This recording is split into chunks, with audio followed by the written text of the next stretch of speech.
Rabbi इश्रह ली सदरी वयस्सिर ली अमरी वहलुल उक़दतम मिन लिसानी यफ़क़हू क़ौली। अस्सलाम वालेकुम, डॉक्टर सनिया Bashir here, consultant diabetologist and CEO of diabetes टेलीकेयर। उम्मीद करती हूँ कि आप लोग सब खैर खैरियत से होंगे और यकीनन शुगर के साथ अपनी ज़िंदगी को बेहतर से बेहतरीन बना रहे होंगे। एक सवाल जो मुझसे बार बार पूछा जा रहा है, क्योंकि पाकिस्तान भर में सर्दियों का आगाज़ हो चुका है, लोग जो है वो फरमाइश कर रहे हैं कि हमें बताइए कि हम सरसों का साग इस्तेमाल कर सकते हैं या नहीं। तो आज की वीडियो ना सिर्फ शुगर के पेशेंट्स के लिए बनाई जा रही है, बल्कि उन तमाम लोगों के लिए बनाई जा रही है। अगर आप हाई ब्लड प्रेशर के पेशेंट हैं, यूरिक एसिड के पेशेंट हैं, किडनीज का प्रॉब्लम है, तो आपके लिए सरसों का साग कैसा है, इस वीडियो को अंत तक जरूर देखिएगा।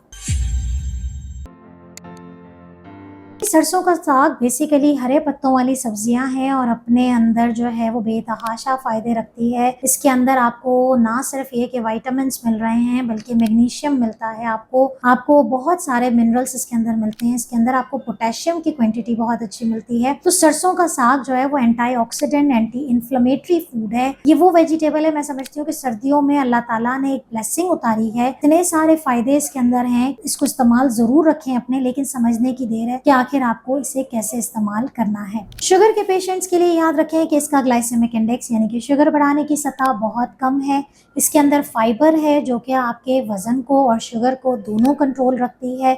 इसीलिए अगर आप खाना खाते हैं और खाने में आप ये साग का इस्तेमाल कर रहे हैं, तो खाने के 2 घंटे के बाद की शुगर आपकी कंट्रोल रहती है। लेकिन शर्त ये होती है कि आप इसे कैसे इस्तेमाल कर रहे हैं। आपने इसमें बहुत ज्यादा कोई नमक का इस्तेमाल, बहुत ज्यादा कोई मिर्च मसालों का इस्तेमाल या असली घी या असली मक्खन अगर आपने डाल के खाया है, तो यकीनन फिर वो आपके लिए नुकसान का बाइस होता है। तो इसके पकाने के तरीके को भी समझना जरूरी है कि आपने इसमें बहुत ज्यादा घी मक्खन का इस्तेमाल नहीं करना है। दूसरी चीज ये है कि नेचुरली इसके अंदर बेसिकली पोटेशियम की क्वांटिटी अच्छी है, जिसकी वजह से ये ब्लड प्रेशर को कंट्रोल करती है। इसके अंदर नाइट्राइट्स होते हैं जो कि शरियानों को थोड़ा खोलते हैं। जब शरियानें खुलती हैं तो ब्लड प्रेशर ऑटोमेटिकली कंट्रोल में आता है। तो ये हाई ब्लड प्रेशर वाले पेशेंट्स के लिए बहुत अच्छा है। इसके अंदर प्यूरिन का कंटेंट कम है, इसलिए अगर आप यूरिक एसिड के पेशेंट हैं तब भी आप जो है वो इसका इस्तेमाल अच्छा कर सकते हैं। अगर आपकी किडनीज कॉम्प्रोमाइज्ड हैं और EGFR आपका बहुत कम है, 40 से नीचे उतर गया है, तो फिर आपने कोशिश करनी है कि इसको अवॉइड करें, क्योंकि इसमें हम पोटेशियम डाइट नहीं देते हैं। लेकिन EGFR सही है, क्रिएटिनिन सही, अर्ली CKD में, तो फिर आपके ऊपर इतनी पाबंदी नहीं होती। लेकिन जो सरसों का साग है वो डायूरेटिक के तौर पे काम करता है, यानी कि सरसों का साग खाने से पेशाब की मिकदार बढ़ जाती है। तो वो लोग जिनके अंदर वैसे ही शुगर कंट्रोल नहीं रह रही है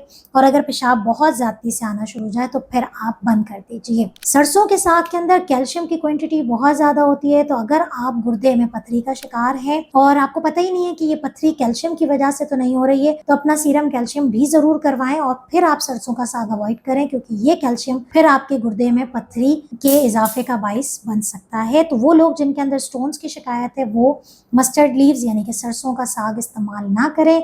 सरसों का साग एक टाइम पे 1 कप पका हुआ सरसों का साग इस्तेमाल कर सकते हैं, जिसमें देसी मक्खन या देसी घी का इस्तेमाल नहीं होगा। नॉर्मल मिर्च मसाले के अंदर इसको पकाइए। और खाने के लिए अगर आप मकई की रोटी का इंतखाब करते हैं, तो मैंने उसके बारे में डिटेल वीडियो बनाई है कि वो आपने कैसे इंतखाब करनी है और कितनी क्वांटिटी में खानी है, खानी भी है या नहीं, इसको ज़रूर देखिएगा। लेकिन सरसों के साग के बहुत सारे फ़ायदे हैं, लेकिन एतदाल पसंदी शर्त है और इसके पकाने का तरीका जो है वो आपको समझना बहुत ज़रूरी है। और इसको ज़रूर अमल करें और सर्दियों को एंजॉय करें। अपना बहुत ख्याल रखिएगा, दुआ में याद रखिएगा। अल्लाह हाफ़िज़।